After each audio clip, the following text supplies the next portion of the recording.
inside every breath you breathe. I don't want to live a day without you. I just want to be the one that makes you happy. Hello. Yes, you know, I wasn't going to get the hat, but then I saw this design and I thought it was so cool. And I mean, this part is like raised. It's a very nice hat, and I'm very happy to wear it. And I'm a Packer fan, but you know what? Anyway, this is not about the Seahawks. No, not even remotely about the Seahawks. This is about those 22 questions that creationists ask people who believe in evolution. And there are so many really awesome videos on YouTube already, and there's one in particular I'm going to leave a link to below that I think is my favorite of the ones I've watched so far. He does a splendid job of answering the questions, I think.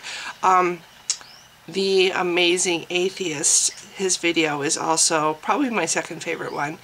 So anyway, I'm going to try as a non-scientific person and a Seahawks or I should say, okay, let's be honest, Packers / Seahawks fan, because Packers, I'm sorry, I was born in Green Bay, but Seahawks are like neck and neck now at this point because I can't believe. Anyway, pushing the Seahawks aside now. Okay, we're going to not think about them for a moment. Okay. The first question, I'm going to put the picture up, and then I'm going to answer the questions, okay? So that's how this goes, all right? All right, see if we can do it with my non-tech brain here, which is, yeah, you know, maybe it's not true for everybody, but it is true for me. The older you get, the harder it is to grasp the concept of technical advancements. Okay, so here we go.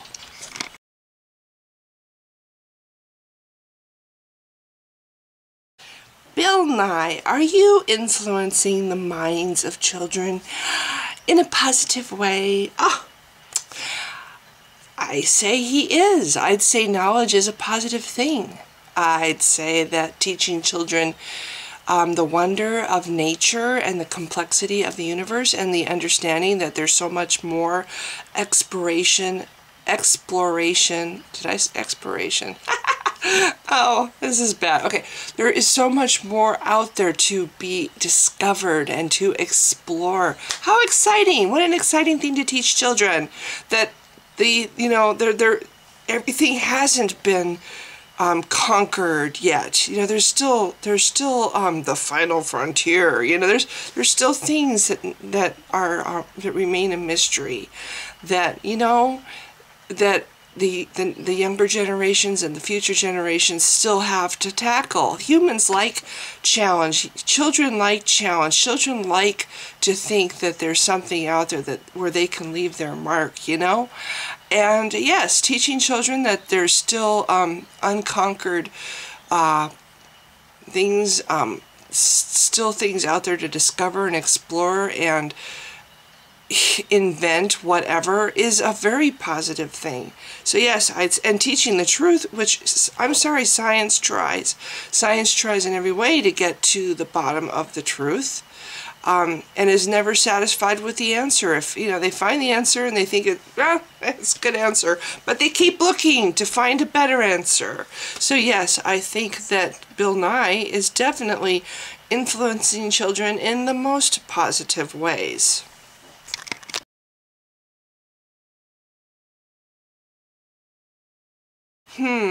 Is it completely illogical that the earth was created mature?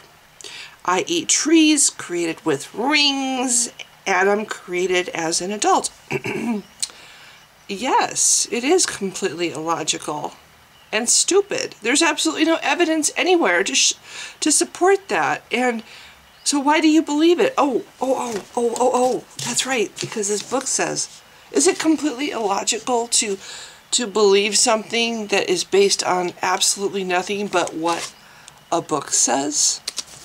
You know, think about it.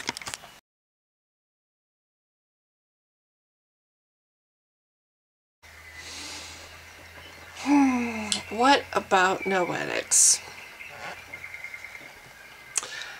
This is what I want to know. Why is it that everybody's, that doesn't, okay. What is the big deal about evolution? That everybody is looking for any imaginable excuse to not accept it. It's an accepted science. I just read recently that more people question the correctness of the theory of gravity than evolution. Evolution is an accepted theory, and it took a lot of testing and retesting and examination and whatever for it to become a theory. What is it that makes evolution so hard for spiritual people to swallow? Really, is it the egotistical idea that humans are superior and not really animals because we were divinely inspired? Is that what humans want to cling to? You know, this whole idea, we just don't want to let that go, that we're special, made in God's image. Why is it that we have to have this special whatever? I mean, why do some people have to have that to feel that they're important or special or whatever? You know, I don't need that to feel good about myself. I don't need to walk around thinking that there's a God that watches my every move and made me special and in his image just to feel good about myself. I don't need that. And I don't need to deny a science that is well established and accepted after extensive testing to feel good about myself. I don't understand why religious people have a problem with evolution. Why is that a... Oh, I'm sorry, I remember now. Because it leaves no space for the little God myth. Okay, so what are the noetic sciences? I'm just looking at this. Okay, noetic sciences. I'm assuming that when this person says, what about noetics, they're talking about the noetic sciences. I wonder if it's even I wonder if this is really science, or is it science like creation is a science? A multidisciplinary field that brings objective scientific tools and techniques together with subjective inner knowledge to study the full range of human experiences. Okay, what does that have to do with evolution? I don't see how that would have anything to do with evolution. How does that and evolution have anything to do with each other? Whatever. Okay, so what about it?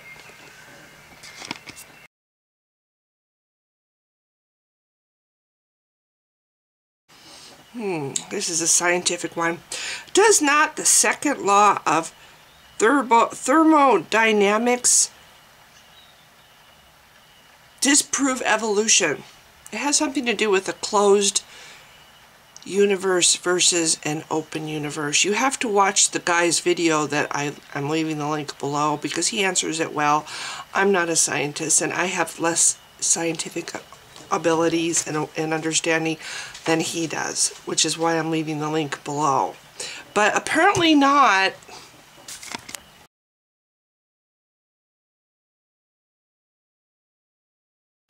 How do you explain a sunset if there is no God? Well, this is what I say. There's this guy named Zeus, and he's got this team of Pegasuses that carry the sun across the sky, you know, and the sun is burning. Yeah, it's burning, and as the chariot disappears over the hill, the ball of fire that they're carrying kind of sinks down below the horizon. Yeah, that's how I explain a sunset if there's no God. How do you explain a sunset?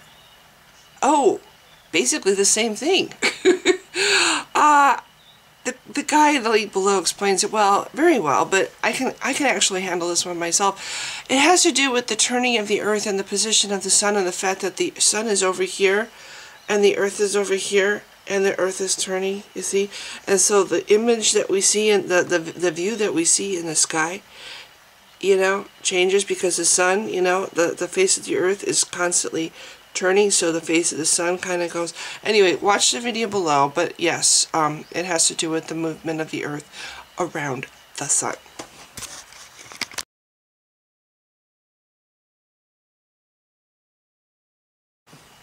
Relating to the Big Bang Theory, where did the exploding star come from? Well, I don't think he actually means to say star in his question, but I kind of get the gist of what he's saying. And again, I'm not a scientist, but this is how I always imagine it. The universe, you know, I think where the exploding star came from, where the explosion came from, the initial, you know, whatever, was from the, or whatever existed before it. I think it's a huge thing that recycles itself. It's like, the tides coming and going in the ocean kind of thing, you know? It's like a rhythm, you know, there's a rhythm that repeats itself, and it's just so huge that humans can't wrap their little brains around it. And that none of us will live long enough to actually be able to see it repeat, of course, and when it does repeat, we'd all be dead before. I mean, the whole thing repeating would kill whatever life there is in the entire universe. But yeah, I think I think it's Stephen Hawking that came up with this idea that the universe expands and eventually collapses and then boom, expands again, you know? Kind of like the bloodstream, you know, coming out of the heart, and then it goes back in, and da-da-da-da-da, kind of like that. Whatever. My attempts to, yes, that's where I think it comes from. I think it's just, see, this time I brought my alarm clock downstairs so I could do that. Okay, it comes from matter. It's a recycling of matter. It's the same matter that recycles itself over and over and over. And again, not a scientist, just this is just how I see it. So,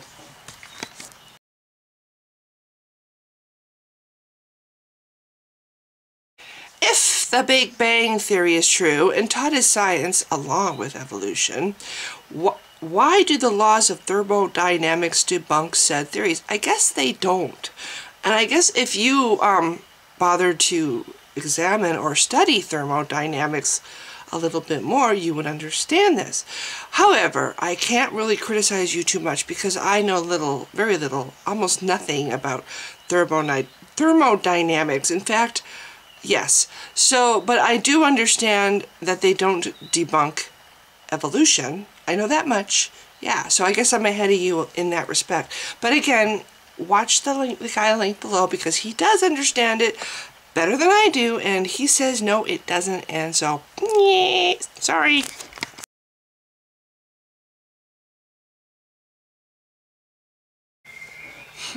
Are you scared of a divine creator? No. I don't believe one exists, and I have no reason to believe one exists, and there's absolutely nothing to support the idea that one exists. There's no evidence whatsoever to show that a divine creator exists, so why would I be afraid of something that there's absolutely nothing to show it exists? That would be like, are you afraid of the boogeyman?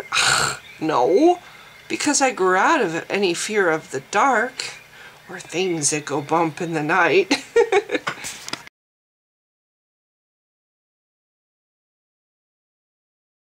Where do you derive objective meaning in life?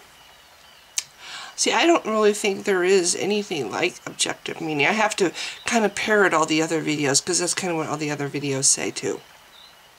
I believe that the meaning in life comes from what we do with our lives. I think, you know, it's kind of like an empty slate that we're given when we're born, that it's up to us to fill.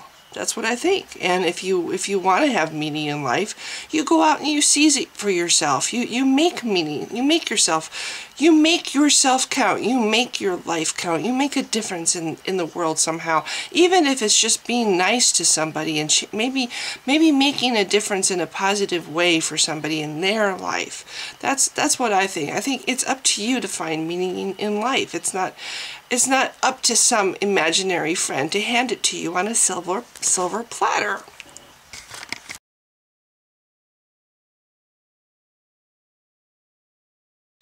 If God did not create everything, how did the first single-celled organism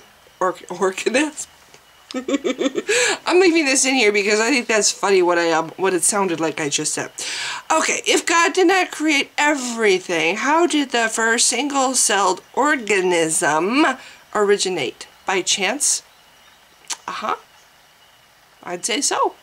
There's a zillion planets, and a lot of them don't have the ability to support life, and it's only, every now and then you find a planet that just happens to be in the right position around its sun to have life and the right things in its atmosphere to have this thing called life happen. So yes, I think it's by chance. It has a lot to do with when the Big Bang happened and all this stuff happened, this birth of suns happened, and how the planets are distributed around their sun, their star, and where they are located around their star, and what their orbits are like, and the kind of stuff that's in their atmospheres. So yeah, I think it's completely by chance that life can happen or not happen on a planet. We were really lucky that we happened to, well, we wouldn't even be here to say that we're lucky if it wasn't for this wonderful thing that happened completely by chance.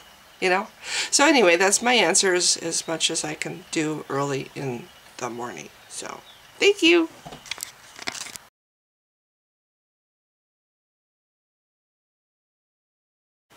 This is funny because when I was a Christian, I actually said this quote myself. I think it's a quote that Christians say. And it's been around for a long time, because I've been around for a long time. So, okay, I believe in the Big Bang Theory. God said it, and bang! It happened. I really honestly said this when I was a Christian. I'm sorry, it's the stupidest thing ever. But, when I was a Christian, I did actually believe in the Big Bang. And I really believed that the Big Bang happened when God said, "Let there be light." Boom! I really believed this shit. So yeah. and now I don't. Because see, I understand that it all happened and it had absolutely nothing to do with your imaginary friend or what was once my imaginary friend, but it is a really cute little saying, isn't it? I wonder when it will die. Maybe when I'm dead and years after I die, maybe then it'll die. But it's a really stupid saying, and that's my answer.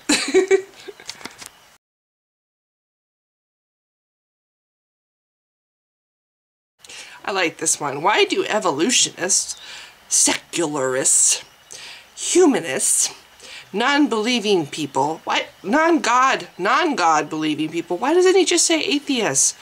Reject the idea of there being he spells there T-H-E-I-R, of there being a creator God, but embrace the concept of intelligent design from aliens or other extraterrestrial sources. This seems like something, anyway, I don't want to put down science fiction fans. I don't embrace it. I think it's a silly idea, but you know what? I think it is more possible than and I know this is just what the other people have said in their videos, it's more possible that living somethings on other planets exist than your God. There's other planets out there, so right there, it makes it possible that other life exists elsewhere. And so, it could happen. It could be possible. I don't believe it. Because evolutionarily speaking, no, actually that's not the word. Genetically speaking, we come from here. We're too close to other creatures that live here on the planet to have come from aliens. But that's just me. That's what I think. And I don't embrace this idea at all. And I believe in evolution. And I'm an atheist. So I'm two of the things that you have on your list.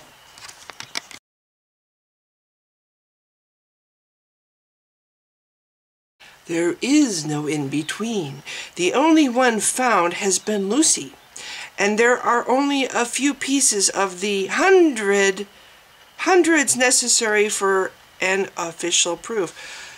Check out the guy's video below. He says it very well. Apparently you don't even need the fossil evidence to prove evolution or to support evolution in a satisfactory way to call it, you know, proof, evidence, fact, whatever.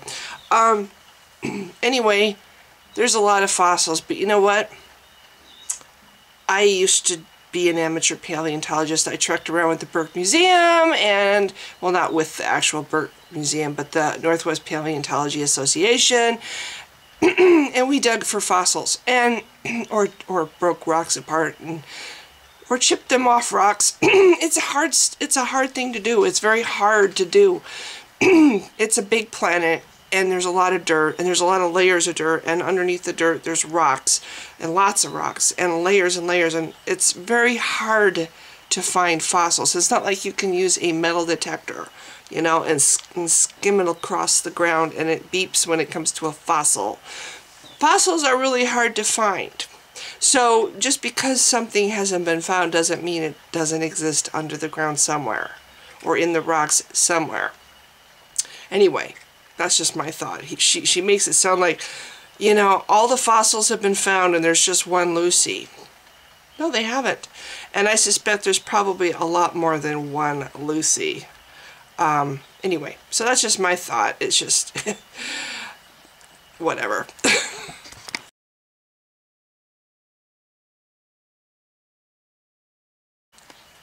Does metamorphosis help support evolution? See, I don't understand how those two go together. But yeah, no, I don't think it has anything to do with one or the other. Metamorphosis is part of the results of evolution. How's that for an answer? By somebody who knows nothing about science. But this is my thought. Metamorphosis is a result of evolution. It's one of the many results of evolution.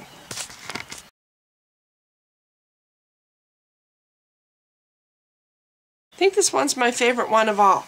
If evolution is a theory, like creationism or the Bible, why then is evolution taught as fact? Evolution is a theory. Research how a hypothesis becomes a theory. Research that. Find out for yourself how much it takes for a hunch or a hypothesis to eventually be accepted by the scientific community as a theory. What it has to go through. All the trials and tribulations that hypothesis has to go through before it gets to have the illustrious label of being a theory. Creationism isn't a theory. It has not done anything. It has not even tried to become a theory. It's just a hunch or a hypothesis sitting there, not bothering to prove itself, just sitting there. Oh, this is their proof. Woohoo! So don't say creationism is a theory, please. It isn't, and it hasn't even tried to be. And the Bible is not a theory. It's funny that you would say like creationism or the Bible. Excuse me, the Bible's a book.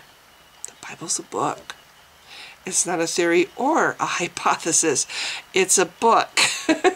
So, yes. So we don't teach the Bible. We don't teach about a book or, you know, what's in a book in schools. And we don't teach, excuse me, hunches, your little hunches. Damn it, there goes my voice. It's, excuse me. It's early in the morning. Again, this is when I make videos. We don't teach hunches in schools, which is all creationism is. It's a hunch. It's a little story in your book. That's all it is. We teach theories. And I'm sorry, but creation or evolution is close to fact as it gets. It's got mountains of evidence supporting it. So that's why evolution is taught or should be taught in schools. Texas. And creationism? No! It's ridiculous teaching your... Ugh.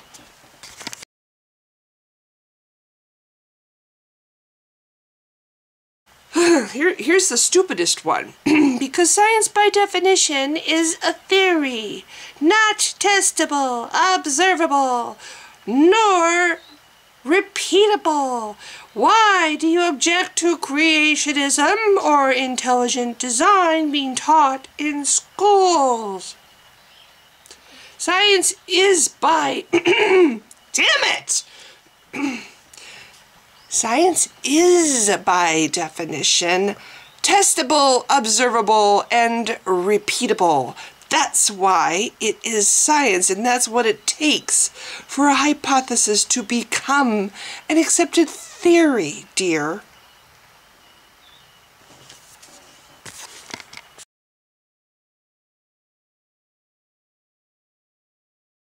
What mechanism has science discovered that evidences an increase of genetic information seen in any genetic mutation or evolutionary process? I have no idea what this is talking about. What mechanism has science discovered that evidences an increase of genetic information seen in any genetic mutation or escalating process? See the link below.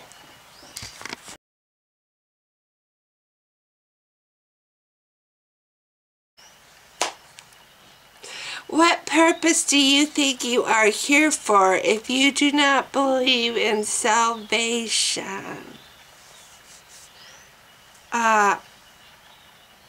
Living my life, enjoying my life, experiencing the wonder of the world around me, getting to know and enjoy other people, and have friends and family and animals, and hopefully with my life in the short time I'm here, getting to make a difference in the world in a positive way. I don't know, maybe doing something nice for somebody or whatever. You know, maybe giving an opinion that changes somebody else's life for the better. I don't know.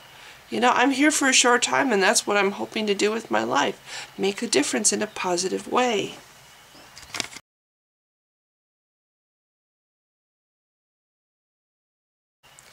Why have we found only one Lucy when we have found more than one of everything else? Oh, I don't know. Maybe because Lucy is... There's a lot of reasons why some fossils are harder to find than others. You know, if you go along the shoreline in Washington State, you can find gastropod fossils all over the place. They're everywhere. You can also find on Whidbey Island, every now and then the tide will wash up mammoth fossils, because that apparently is where the Indians drove herds of mammoth off cliffs. You know, so it depends on the you know, and there's graveyards full of bones in some places, and there's other places where fossils are almost impossible to find. So it really depends on the location. It depends on, you know, not everything becomes a fossil when it dies. It depends on there's a lot of things that contribute to the creation of a fossil, or of something that causes fossilization of organic matter. There could be parts of the world where no fossilization happens because there's the conditions aren't right to create fossils, for fossilization to happen. So it depends on where these creatures are when they die, whether or not they become fossils in the first place. But my guess is there's probably more than one Lucy. I'm not going to bother looking it up, but I'm sure that there's early humans even older than Lucy that have been found. I mean, I'm not totally sure, but I seem to remember reading about something that was older than Lucy. But anyway, you should try digging for fossils for a little while and understanding just exactly how it works. So anyway, my attempt at an answer.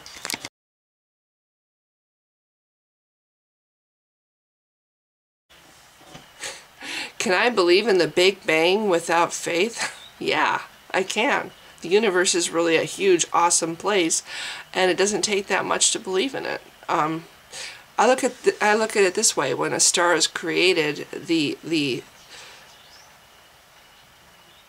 birth of the star creates planets. You know, the whole process of the star being born creates planets. So why can't the whole process of the universe being born create galaxies and everything in galaxies?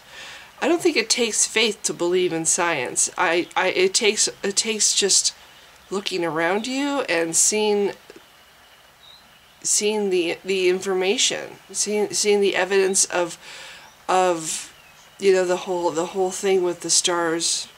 Everything is gradually separating from everything else. In my opinion, it's like the ripples in a lake. If you throw, do I need faith to believe in the ripples that happen when you throw a rock in the water? To me, it's the same kind of thing.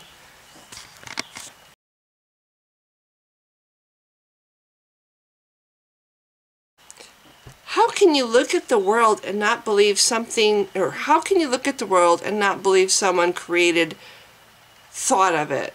It's amazing.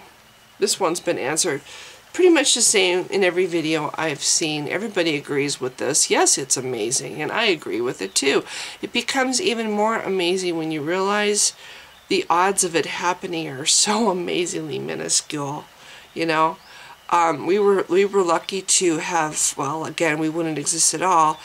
We would not be having this discussion if it wasn't for the fact that you know, we were really, really lucky that all the forces were right to create life on this planet. Why do you think there has to be someone who, what, you know, to me it's like it makes everything small, this whole idea that there has to be some creator. It's like, really? It makes, I don't even know how to wrap my mind around this belief. Even when I was a Christian, I believed, I don't know. I guess I threw God in there somewhere.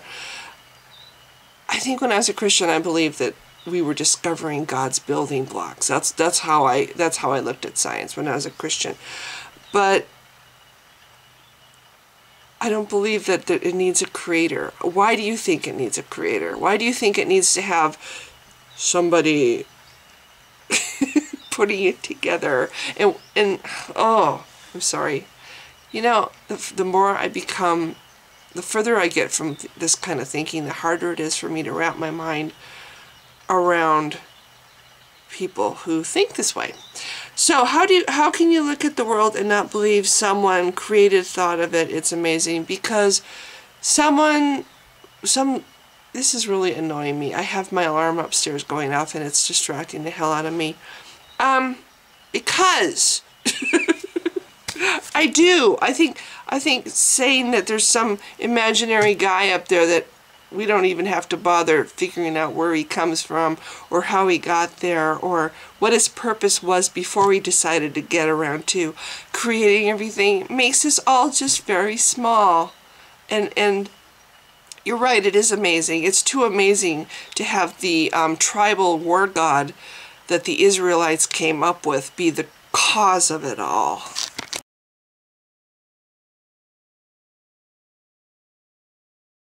If we came from monkeys, then why are there still monkeys? If we came from dirt, why is there still dirt? In my opinion, that is just as stupid a question as yours. So anyway, that's my attempt to answer these. I didn't do a very good job, but other people have done a better job. I just wanted to, you know, conform to all the other atheists who feel the need to answer these stupid questions. I'm a conformist. Getting on the 22 questions bandwagon. Yee-hoo-hoo.